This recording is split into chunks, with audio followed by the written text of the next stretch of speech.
India's population last August reached the 500 million mark, and it's adding 1 million per month since then. So it's very easy to keep track of India's population.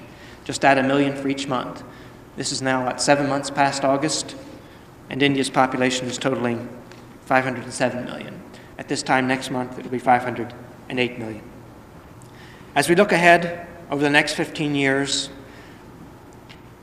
we can count on an additional 1 billion people. We have never added 1 billion people in 15 years before. Even more significant, fully 4/5 of this billion people will be added to the food-short, less developed countries, those already experiencing serious difficulty in feeding themselves. There aren't any panaceas where the world food problem is concerned. No easy solutions. It's going to take a lot of hard work, a lot of people. When we talk about solving the food problem of the less developed world, we're talking about raising the productivity of the rural people of Asia, Africa, and Latin America. Half the people in the world. And this is going to take a lot of doing. It's a difficult problem because it's not just an economic problem. It's also a political problem and a social problem. We're talking about putting a man on the moon in the not-too-distant future. And we're talking about this with a great deal of confidence. We're not sure if it'll be 1969 or if it'll be 1970, but we know it's coming. We're quite sure of that. We're not nearly as confident when we talk about solving the world food problem. Not nearly as confident. Putting a man on the moon is a difficult problem, but it's an engineering problem. Solving the world food problem is far more difficult because we're dealing with people, billions of them.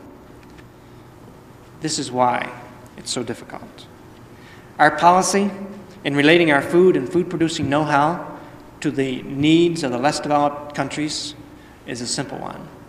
We are continuing to move food abroad under our food aid program, buying time with which to slow down population growth and speed up the rate of increase in food production.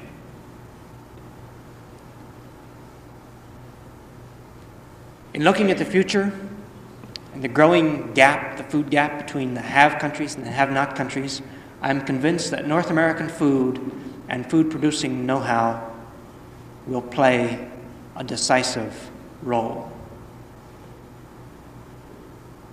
Thank you very much.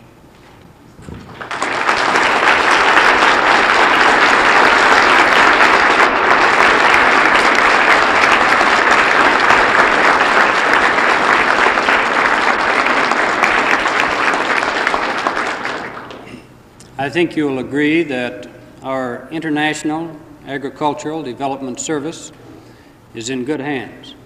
We want to thank you, Mr. Brown, for coming to South Dakota, for your choice words, and for the thoughts that you are leaving with us. Thank you.